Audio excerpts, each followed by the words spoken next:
La historia que quiero vivir. Un viaje al pasado mexicano a la manera de José Manuel Villalpando. Amigas, amigos, muy buenas tardes tengan todos ustedes. Los saluda con el afecto de siempre José Manuel Villalpando aquí en nuestro programa La historia que quiero vivir, que como ustedes saben estamos transmitiendo a través de los micrófonos de Radio Fórmula en el 103.3 de FM, en el 970 de AM, aquí en la capital de nuestro país, en la Ciudad de México, en algunas partes de nuestro enorme territorio nacional, algunas nada más, porque en otros lugares es más importante los coches. También transmitimos en los Estados Unidos, pese a quien le pese todavía, también en Puerto Rico, en Canadá, y en todo el mundo, y en todas partes en realidad, si ustedes nos hacen el honor de sintonizarnos vía internet, en la página www.radioformula.com.mx. Como en cada ocasión, y sobre todo hoy que estamos también una vez más en vivo, por supuesto, me gusta recordar a ustedes el teléfono multilínea que está a su disposición, el 5166-3403, o la Landa Nacional Internacional sin costo 01800-800-0103, pero los más efectivos medios de comunicación, que son los electrónicos, porque los tengo aquí frente a mí, el correo electrónico villalpandohistoriador@gmail.com, el Facebook Villalpando y la historia.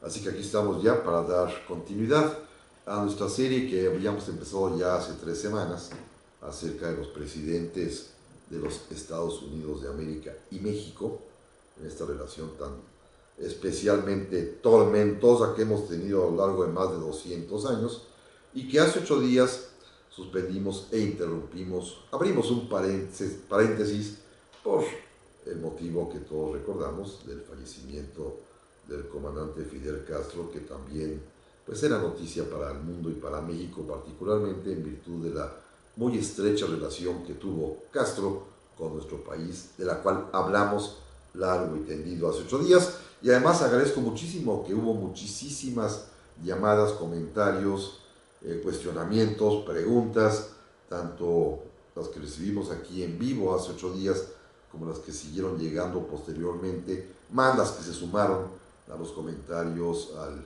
video que como cada semana lo hago, subí a través de YouTube y a las páginas tanto del Facebook Villalpando y la historia, como a algunos otros lugares donde también llega. Muchas gracias por su atención. Hoy iniciaremos rápidamente dando cuenta, por supuesto, como siempre lo hacemos, de los amigos que ya se han tomado la molestia de escribirnos, como don Víctor Torres Nuevo, de allá desde Paramount, California, que me cuenta que hoy visitó una ciudad, Compton, California, y dice que le motivó mucho para que platicáramos también sobre un tema que hay que hacerlo, la esclavitud en México. También don Israel de la Cerda, muchísimas gracias, dice que ya está a la espera del inicio del programa. Pues ya estamos aquí, don Israel, muchas gracias. Don Manuel García López Vázquez, que nos saluda desde Querétaro, dice que está listo para escuchar el mejor programa de la radio, que es el premio de fin de semana. Pues muchas gracias, don Manuel García López Vázquez, se lo aprecio mucho. Rafita Barrios, que también está presente, dice, como cada sábado. Y por el correo electrónico también nos han llegado varios comentarios, como Guillermo Martínez, que nos saluda, muchas gracias. Edith Hernández Caballero, que me dice que es en realidad Daniel Hernández, de 12 años, de Chicabasco, Hidalgo, y está listo para escuchar el programa de hoy, que el tema es muy interesante, que quiere decirme que aunque no escribe cada 8 días, está atenta a la historia que quiero vivir. Dice que me platica que en la semana que escuchamos un podcast mío, en donde hablé de la guerra de México y Estados Unidos de 1846 y 48, y la pérdida de territorios. Y además que en YouTube vi un reportaje de Sergio Sarmiento, mi amigo, en donde participé con algunas opiniones y que hablamos de los tratados de Guadalupe Hidalgo, y quisiera saber dónde se encuentran esos documentos. Los tiene el gobierno de México, el gobierno de Estados Unidos, y felicidades por el programa. Muchas gracias. A ver, Daniela, los documentos originales del Tratado de Guadalupe Hidalgo, que se hacen en 2 tantos, es decir, hay 2 juegos, 2 originales, uno para cada gobierno, los conserva cada uno de los gobiernos. El de México se encuentra depositado en la Secretaría de Relaciones Exteriores, en la bóveda tratados, que así se llama, que está allá en Tlatelolco, en las dependencias de la Cancillería, en su archivo histórico, y ahí se encuentra el Tratado de Guadalupe Hidalgo en la versión, pues, que corresponde a México. La versión que corresponde a los Estados Unidos de América está guardada en los archivos nacionales en la ciudad de Washington. Así que sí hay, pero también están transcritos, los puedes encontrar muy fácilmente, simplemente en el propio Google, puedes teclear las palabras Tratado de Guadalupe Hidalgo, texto completo, y te va a aparecer el texto completo, y hasta en imágenes fotografiado el texto de los tratados. También agradezco a don Rolando Orozco, que ya nos saluda desde Puebla como siempre, dice que su esposa y él nos están escuchando por internet, y que está ávido de seguir con el tema de los presidentes de Estados Unidos y México, y me pregunta que qué vínculo hubo entre Lincoln y Juárez. Eso es lo que vamos a ver el día de hoy, así que don Rolando, esperen un segundito.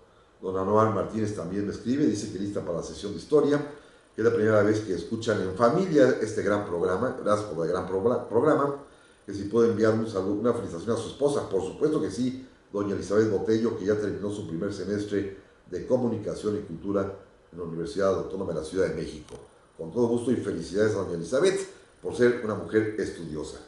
Y ahora quiero compartir un correo que para mí es muy, muy especial. Recibí hace unos días uno de ellos, hoy otro más, y ustedes, amigos, deben recordar seguramente a una queridísima amiga de este programa que nos escribe muy frecuentemente, doña Grisel Hayes Vidal.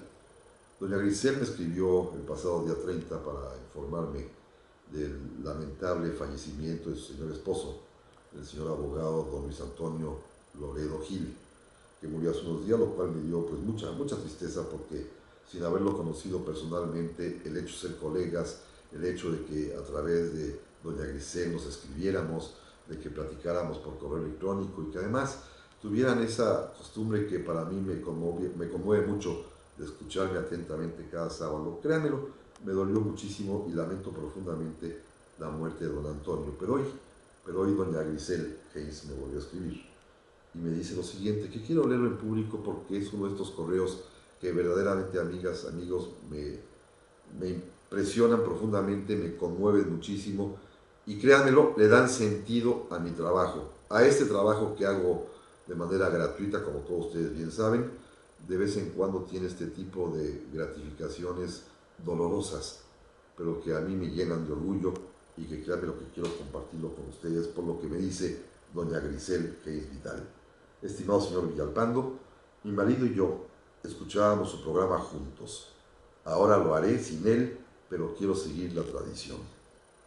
Esto dice doña Grisel, a quien le mando mis más sentidas condolencias, un abrazo fraterno, enorme, y gracias por estar presente y por seguir la tradición que usted, con su señor esposo, seguramente la está acompañando una vez más, tenían cada sábado. Gracias. Pero bueno, vamos al programa, porque el tema de hoy es largo. Nos quedamos hace 15 días en el Tratado Magleno-Ocampo, ustedes recordarán, firmado, o más bien dispuesto por el presidente de aquel país, James Buchanan, por el cual México en realidad se sometía a los designios de Estados Unidos al cederle 3 vías de paso por territorio mexicano.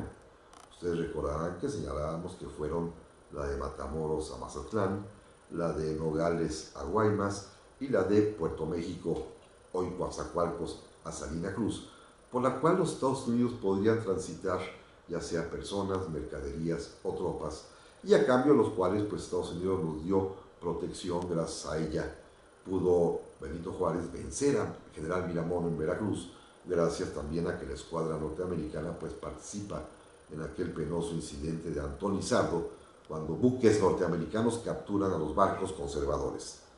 Pero ya hay cambio de gobierno en Estados Unidos y llega Abraham Lincoln. Es un personaje de primera línea en la historia mundial, como todos sabemos, y hay que decir de él que desde muchos años antes, cuando era diputado en su Congreso allá en la Casa Blanca, fue de los poquísimos diputados norteamericanos que, al proponer el presidente Polk la declaración de guerra con México, fue de los pocos que se opuso. No quería la guerra con México. Se opuso seguramente por las razones más prácticas que para ellos importaban, porque estaban ciertos, como sucedió, de que la guerra, que tenía como fin, como ya lo platicamos en su momento, la anexión de territorio a favor de los Estados Unidos, sería el buen pretexto para que creciera y se expandiera en estos nuevos territorios la esclavitud, contra la cual estaría siempre toda su vida Lincoln. Así que llegó a la Casa Blanca, pero también llegó, como todos sabemos, en medio de la gran conflagración de la Guerra Civil Norteamericana, así que por principio de cuentas poco tiempo tuvo de ocuparse de México. Sin embargo, sí pensó en México y decidió respetarlo. Fíjense, amigos, que los norteamericanos, como son muy pragmáticos para ciertas cosas, de vez en cuando deciden tener una causa común de todos y un enemigo común para combatirlo. Lo hemos visto cuando las Torres Gemelas, todo Estados Unidos contra el Islam. Cuando la Segunda Guerra Mundial, todo Estados Unidos contra las potencias del eje. Con la Primera Guerra Mundial, todo Estados Unidos contra el imperio del Reich alemán. Bueno, en 1861-62, cuando está apenas iniciando la Guerra Civil Norteamericana, que va a ser terrible, tienen una idea que platicaremos en un momento más.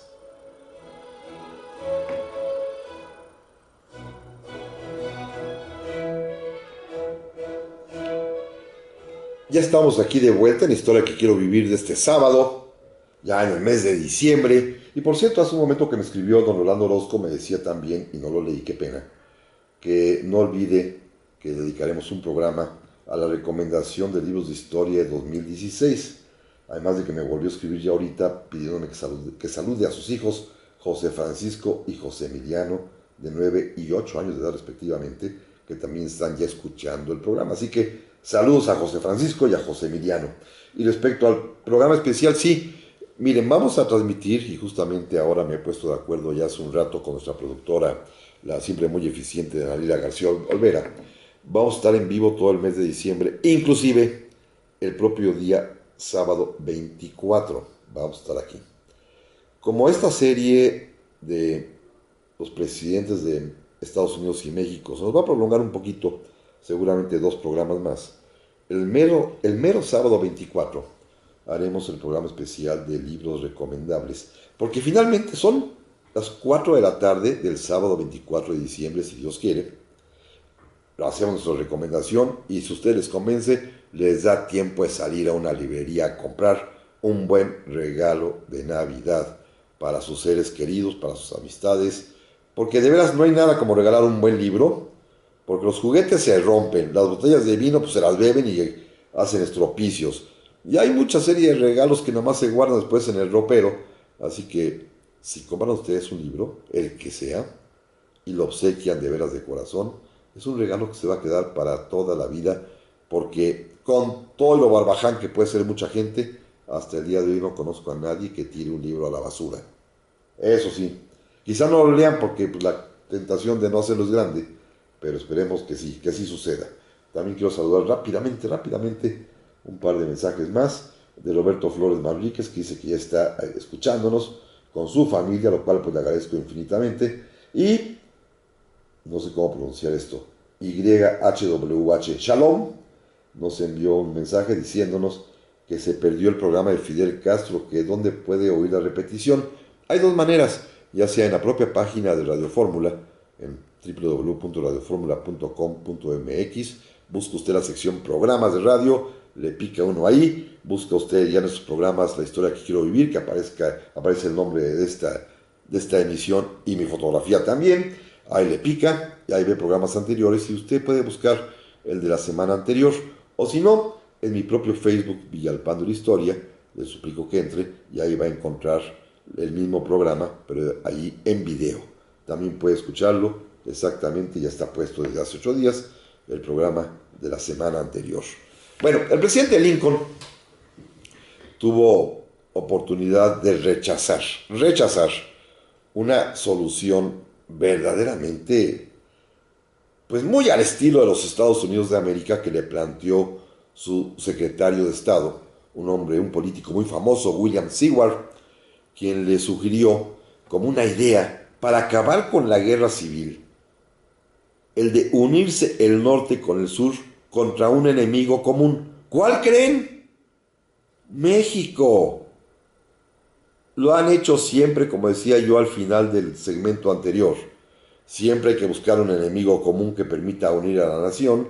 Y en ese momento, cuando la tenían desunida, cuando ya estaban peleando los azules contra los grises, el norte contra el sur, la idea genial de Seward, o Seward como quieran llamarlo, fue unirse para hacer la guerra con México. Y por supuesto Lincoln dijo no, tanto porque respetaba a México, como porque le pareció una solución verdaderamente pues tonta, en lugar de poner el remedio al problema de fondo que era la esclavitud, que él mismo, años después, daría solución con él.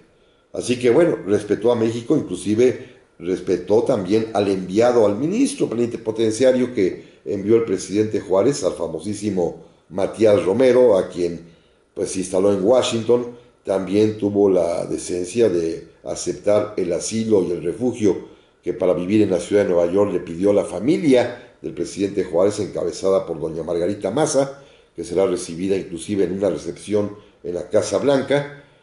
Y Lincoln pues va a tener un sentimiento pues por lo menos amistoso, neutro hacia México, habida cuenta, repito, que está inmerso en su propia guerra civil. Sin embargo, al morir Lincoln y al subir el siguiente presidente, Andrew Johnson, cuando termina también la guerra civil de los Estados Unidos, pues Andrew Johnson ya tiene una participación un poco más activa, siguiendo el ejemplo de Lincoln. No quiso intervenir en México, pero sí ayudó muchísimo con su presión, tanto diplomática como económica, como militar, colocando ciento y tantos mil soldados al mando del general Sherman en la frontera mexicana, en Texas, para que Napoleón III retirara a sus tropas de México y terminara aquí en nuestro país la invasión francesa. Sí fue decisiva la intervención del presidente de los Estados Unidos para que los franceses se retiraran de nuestro país.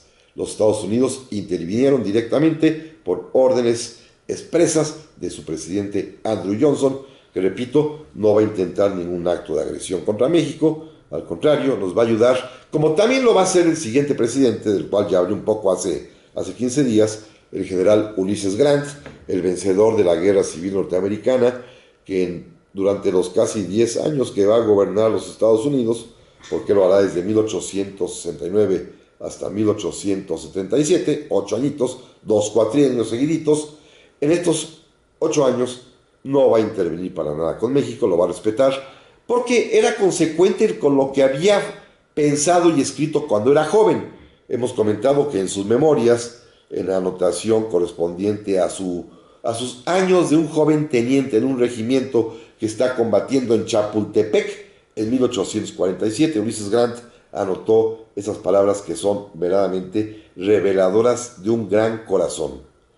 Dijo Grant: no ha habido en la historia de la humanidad guerra más injusta que la que los Estados Unidos hicieron a México.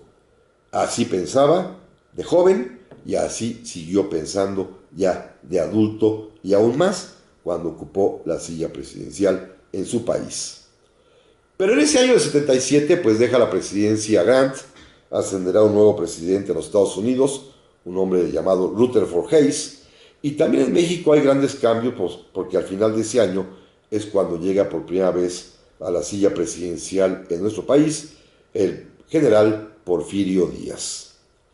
Al año siguiente, en el 78, y durante el 79 y parte del 80, el presidente Hayes va a estar interesadísimo en que México y su presidente, por supuesto, firmen un tratado de libre comercio.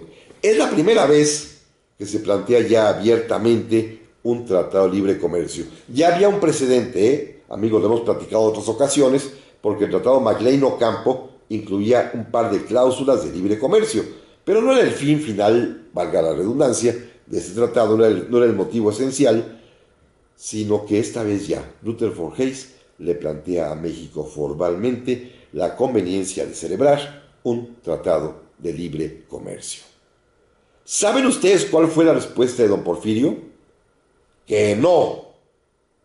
Y la razón la expresó varias veces de manera muy clara y contundente.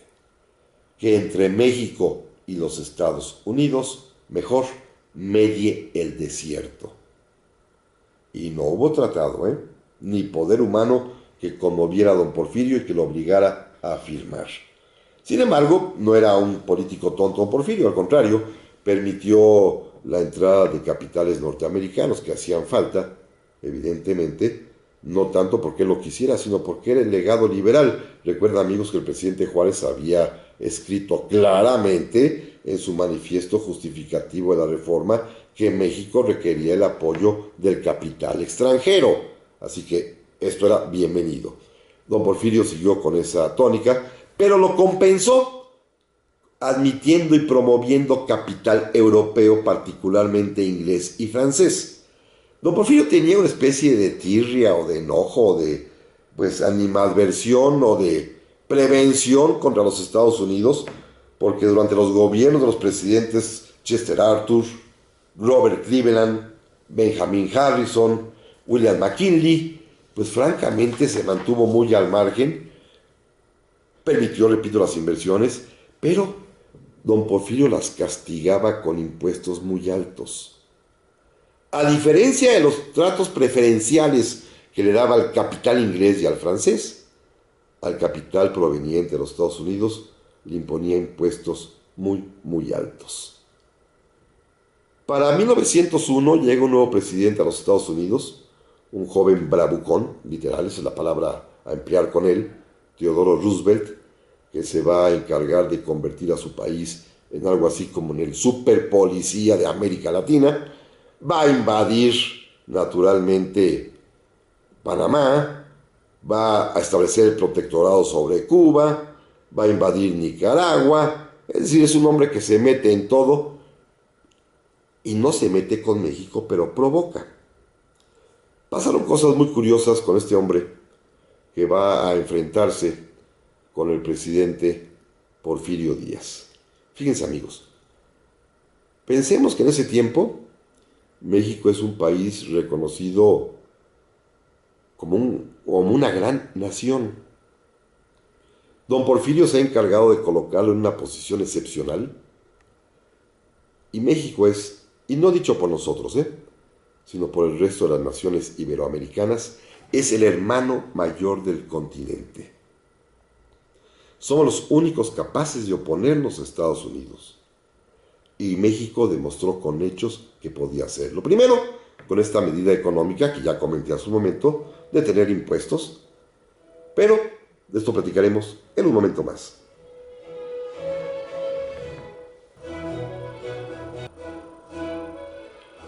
Ya estamos aquí de nueva cuenta, muchas gracias a las personas que amablemente me han escrito, ya sea al correo electrónico villalpanohistoriador@gmail.com, al Facebook Villalpano de Historia, como Federico Flores Pérez, que me acaba de escribir hace un momento, que está ahí atento al programa, muchas gracias, y que debimos haber comentado algo, tiene razón, de aquellos liberales puros mexicanos que tenían gran estima por Estados Unidos y que protagonizaron el triste pero desconocido episodio del Brindis del Desierto en 1847. En efecto, este es un grupo de personajes encabezados por Miguel Lerdo de Tejada, que en ese momento era síndico del Ayuntamiento de la Ciudad de México, junto con otros más, que de veras tenían tal pasión por los norteamericanos, pero una pasión enorme. Miguel Lerdo de Tejada es aquel personaje que decía que, entre otras cosas, México podría ser feliz si se hablaba inglés y se cambiaba a la religión protestante a toda la población. Es decir, unificarnos a la forma de ser y de pensar de los Estados Unidos y de hablar, por supuesto.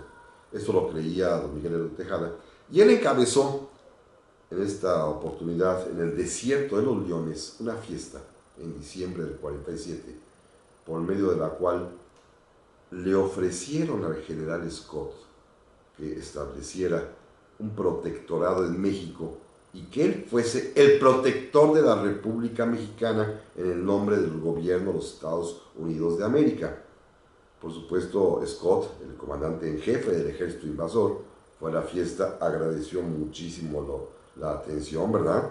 Pero dijo que no, porque esas no eran sus instrucciones, y ni tampoco querían ellos. Ustedes recuerden que ellos querían únicamente la parte despoblada, porque no querían cargar con el resto del país que estaba habitado por las razas híbridas que traían como herencia lo peor de la raza indígena y lo peor de la raza española. También me dice don don Federico Flores, que si el Tratado Magreno Ocampo fue la opción, menos peor ante una posible oportunidad de invasión de Buchanan durante la Guerra de Reforma. No tenían inclusive fuerza, ellos estaban ya preparándose para su guerra civil, estaban más concentrados con sus problemas internos, y en el Magreno Ocampo no había amenaza de invasión, había oportunidad para ellos de hacer negocio y de adquirir las vías de paso, no necesariamente territorio.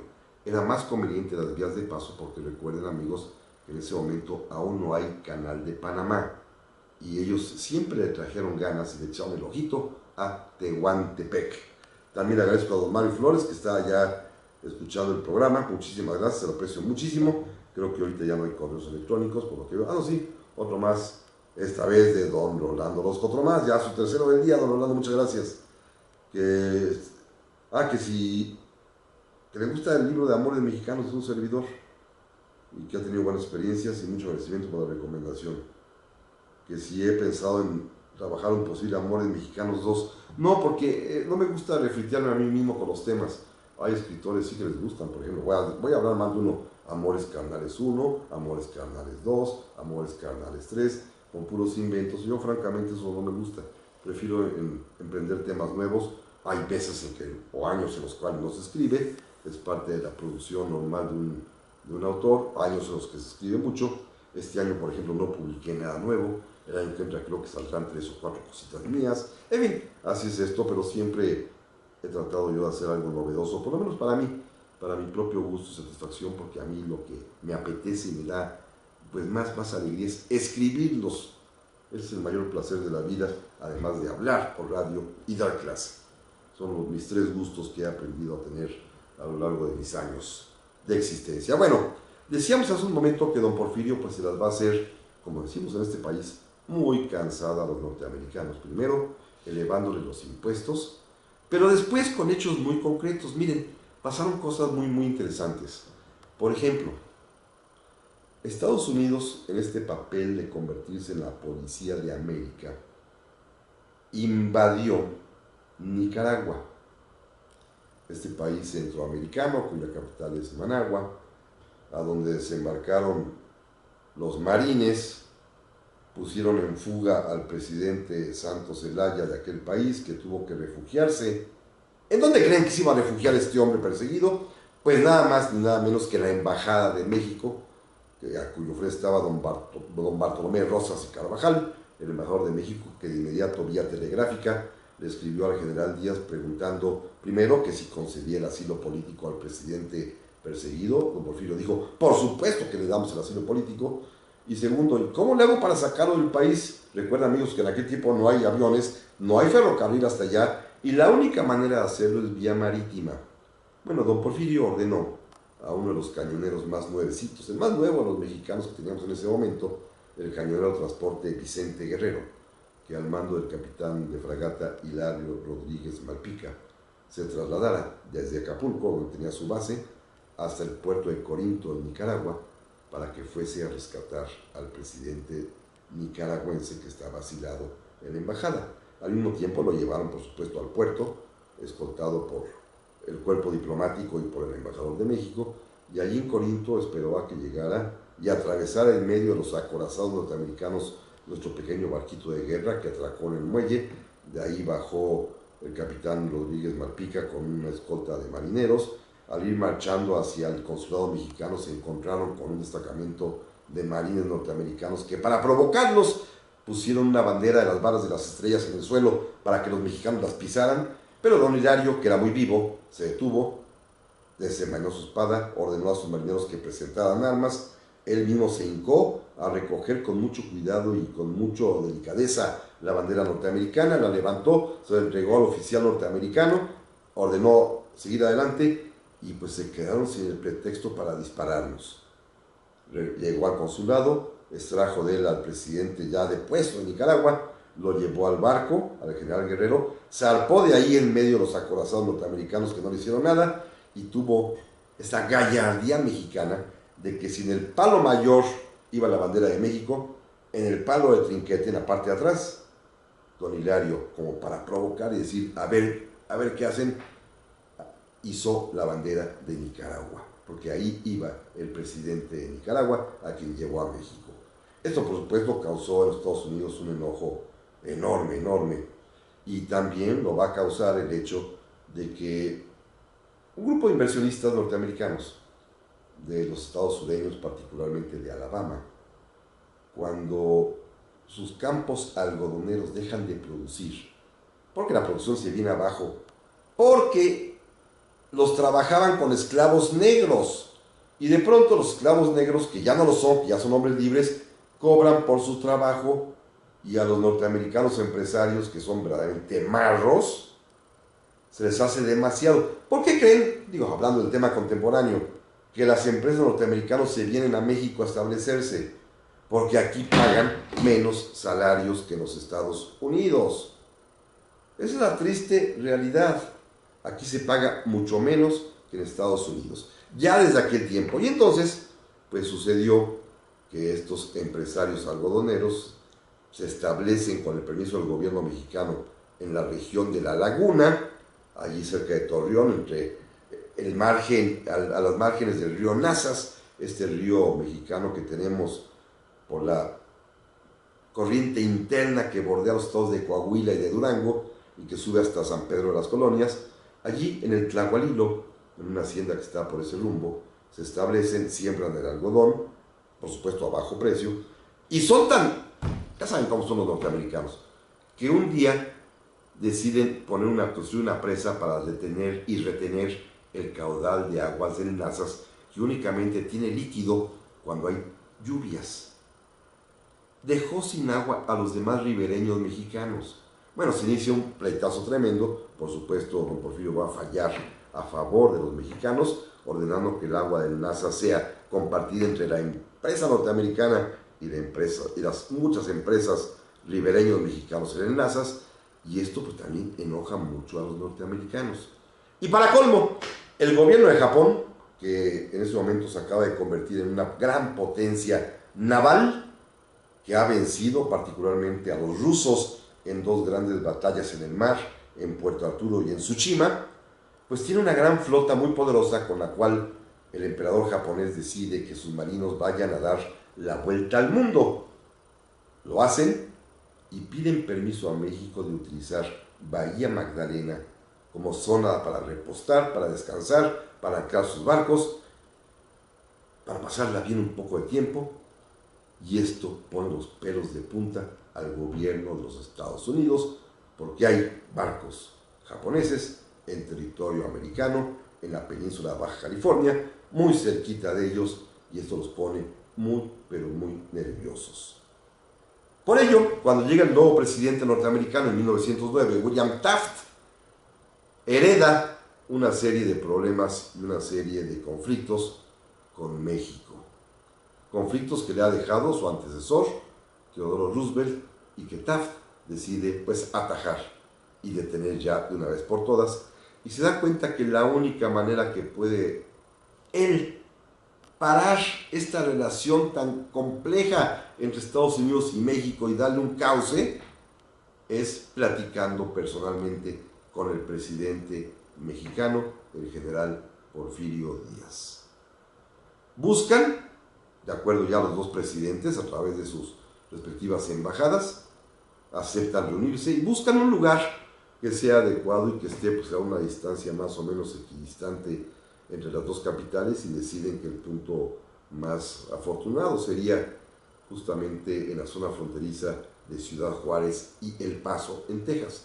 Ciudad Juárez en Chihuahua y El Paso en Texas, a donde los dos presidentes se van a trasladar en ferrocarril, a donde van a llegar, donde se van a encontrar, se van a saludar, se van a fotografiar, sobre todo Taft con su levita y con su jaqueta y con su sombrero de copa, gordito, rechonchito, y don Porfirio altísimo, de gran uniforme, mayor que el presidente de los Estados Unidos. Pero volvemos en un momento más.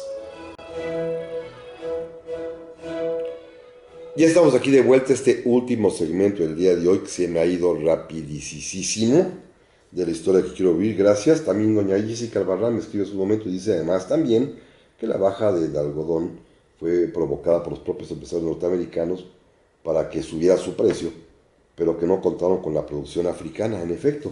Y si eso le agregamos lo que yo comenté, de que pues aquí buscaban los salarios baratos, como hasta la fecha, por eso buscan establecerse en México, pues esto está como consecuencia, pues que por eso estamos como estamos en la relación ahorita tan complicada y se está renegociando el TLC y en fin, esto va a ir para largo y va a estar verdaderamente complicado los meses que vienen, ¿eh?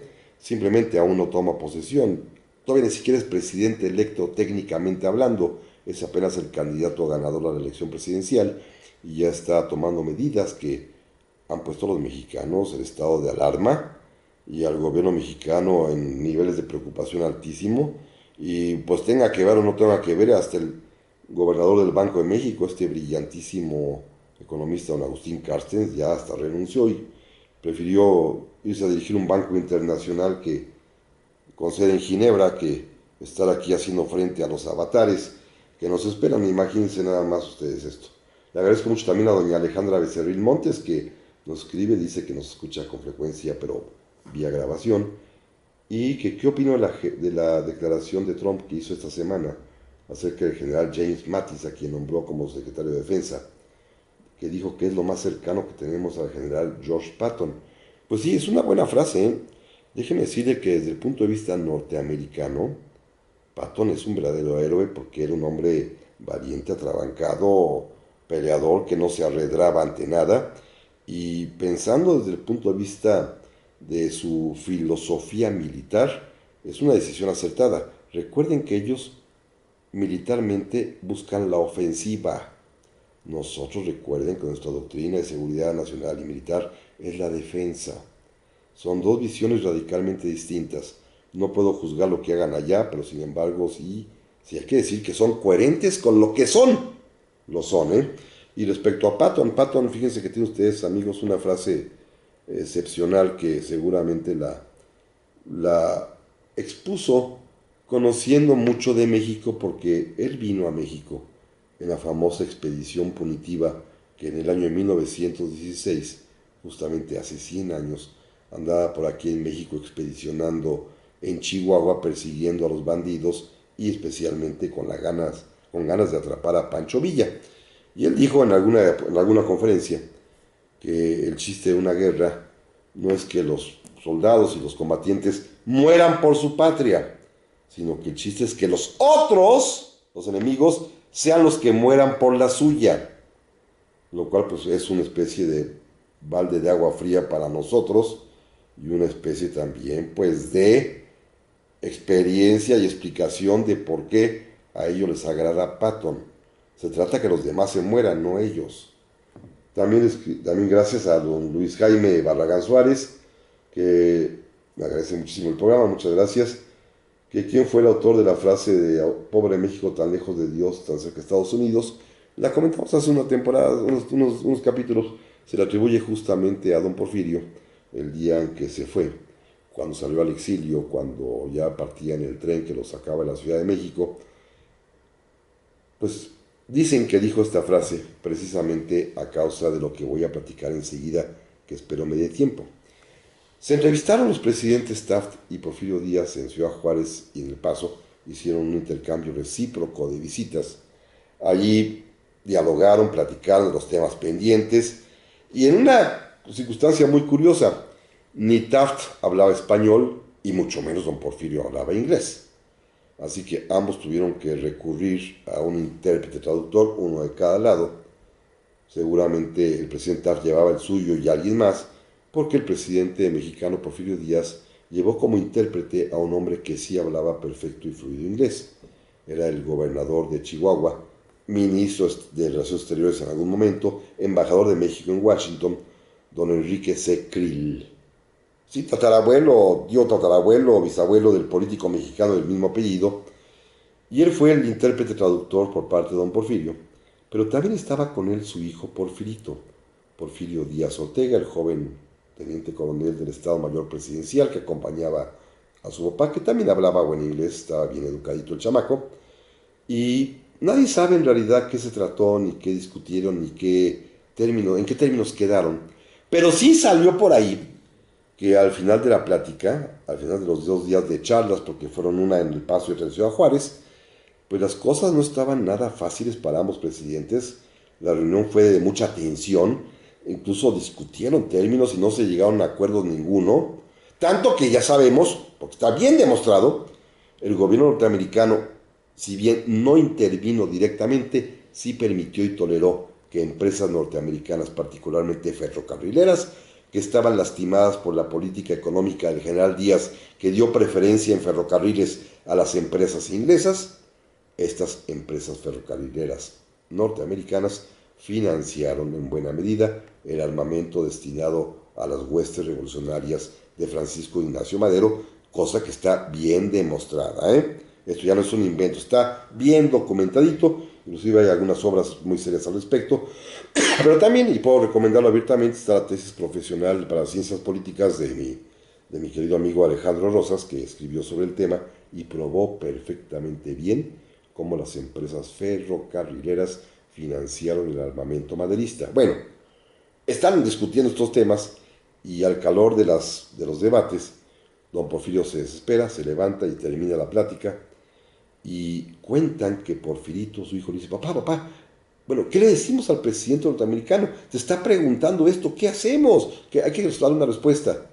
Y amigos, perdónenme lo que voy a tener que decir, pero lo tengo que decir, y no en sus palabras, sino de manera un poco desfigurada. Ustedes me van a entender que la palabra que quiero decir empieza con che. Y dijo don Porfirio, dígale que se vaya a la tiznada. Pero con che, por supuesto. Esto hizo don Porfirio y con eso terminaron la entrevista de Ciudad Juárez entre Porfirio Díaz y el presidente Taft. La historia, como ya sabemos, ya lo adelanté, pues va a ocasionar que a los menos de 2 años, el presidente Díaz sea derribado, tenga que partir hacia el exilio, pronuncie esta frase tremenda de que pobre México, tan lejos de Dios y tan cerca de los Estados Unidos, y otra más, ya soltaron al tigre, ¿quién lo volverá a encerrar? Que fue otra de las frases de estas magníficas con que don Porfirio se despide y parte para el exilio. Pronto va a llegar un nuevo presidente de los Estados Unidos, Woodrow Wilson, que es un hombre que va a tener una intervención directísima en nuestro país. Es un hombre que finge, como todos sabemos, que su país es neutral, sobre todo en los primeros años del conflicto bélico en Europa de la Primera Guerra Mundial, pero es un hombre que continúa con la política de su predecesor, Theodore Roosevelt, y mantiene la intervención y presión constante de su país sobre diversas naciones iberoamericanas. En el caso mexicano, como todos recordamos y lo hemos platicado a lo largo de estos 2 últimos años, porque han sido los temas centenarios que nos ha tocado en suerte poder platicar con ustedes, amigas y amigos, el presidente Wilson es quien va a ordenar la intervención primero de Veracruz en 1914 y segundo, la que ya comenté hace un rato, de Chihuahua en 1916. Pero antes de esto, hay un momento muy especial. Los últimos días de gobierno del presidente Taft coinciden también con los últimos días de vida del presidente Madero. No sabemos si fue con la intervención de Taft o no, parece que no. Pero el embajador en México de los Estados Unidos es un factor determinante para el pacto de la embajada, para el golpe de Estado de Victoriano Huerta, para que caiga Madero, e inclusive cuando la esposa de don Francisco va a pedirle a este hombre verdaderamente miserable, el embajador de los Estados Unidos, un hombre intrigante, de esta larga lista de embajadores que vienen a conspirar en contra de México, le va a pedir ayuda. El embajador norteamericano tiene el empacho de decirle a doña Sara que Madero era un loco, un lunático que nunca le pidió consejo. Imagínense nada más lo que pensaban de sí mismos estos embajadores que creían que el presidente mexicano tenía que rendirles pleitesía y que tenía que pedirles consejo. ¿Sería el único caso? Yo me pregunto nada más. No sé la respuesta. Esto seguramente algún día la historia nos las dará. Pero el presidente Wilson, finalmente, que es el siguiente gobernante norteamericano, tendrá una gran influencia. Primero, le obsesiona la democracia y por lo tanto considera que Victoriano Huerta, y en eso tiene razón, es un usurpador que ha derrocado a Madero con un golpe de Estado sucio y vil y que no merece ser presidente de México. Y cuando se entera además que Huerta está recibiendo ayuda por parte de Alemania y que viene un barco cargado de armas de aquel país, decide invadir Veracruz el día 21 de abril de 1914 y dejó sus tropas en Veracruz bastantes meses, 8, 9 meses dejó las tropas norteamericanas en Veracruz, invadiendo nuestro territorio. Y luego va a hacer lo mismo en 1916, después de que Villa ataca a Columbus, ordenando y autorizando la expedición punitiva, que va a estar también en nuestro territorio, medio año, 6 meses, recorriendo las largas extensiones del desierto chihuahuense, fallido, pero entrenando a sus tropas, a sus vehículos, a sus ametralladoras de aviones y tanques para la Primera Guerra Mundial. Amigas, amigos, por hoy es todo. La semana que entra continuaremos con este apasionante tema de los presidentes de Estados Unidos en México. Y mientras tanto, pues pásela muy, muy, muy bien. Le agradezco mucho a Daniela García en la producción, a don Raúl Cruz en la operación como siempre. Y ustedes, amigos, un cordial saludo de José Manuel Villalpando y hasta pronto. Estás escuchando Grupo Fórmula, abriendo la conversación.